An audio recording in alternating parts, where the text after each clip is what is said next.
xibaar yu wér te wóor ca tàng ba abonnez-vous pour ngeen di mën di jot suñuy vidéo. dal leen ak jàmm seen chaîne bii di Buzz 221 TV Sénégal kii di El Malick Ndiaye di président de l'Assemblée nationale ci appelu Layène bi ñu daan amal ginnaaw ba mu fa teewee yëkkati woon na ay kàddu daal di tontu ñi nga xam ne ñoom ñooy dingat état bu bees bu fi daal di nekk. si li ni mel kii di El Malick Ndiaye ne ginnaaw ba leen Sénégal yi wóoloo ba daal di leen di dénk bopp réew mi luñ fi jot a am motagul sax fukki weer yu daal di mot te ne am na ñu bëri ñuy génn di leen di dingat di wax que ne dañoo daal di échoué ndax mënuñoo saafara tolof-tolof yëpp yu Sénégalais yi di dund actuellement ci réew mi di Sénégal. nee nag ñoom ba ñu ñëw ci réew mi misaal bi ñu fi daal di fekk moom mooy akub kër gi nga xam ne añ gu mu war a daal di togg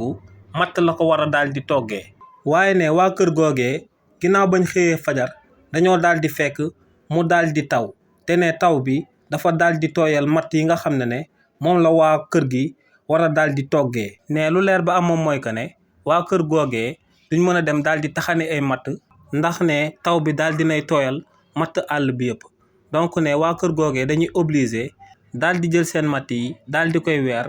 ba pare soo ko daal di mën a daal di togg seen añ. ne ci situation boobee nag la réewu Sénégal daal di toll ndax ne ñu leen ko jox ci ay situation yu catastrophique lañ daal di bàyyi réew mi te ne ñoom dinañ daal di fexe ba redresser situation économique bu nekk ci réewu Sénégal. ne li ni mel nag mun naa daal di durer 1 an mun naa durer 2 ans waaye tamit ne mun naa durer sax seen mandat bi yëpp. waaye ne lu leer ba am moom mooy que ne buñ joyantee réewu Sénégal ba pare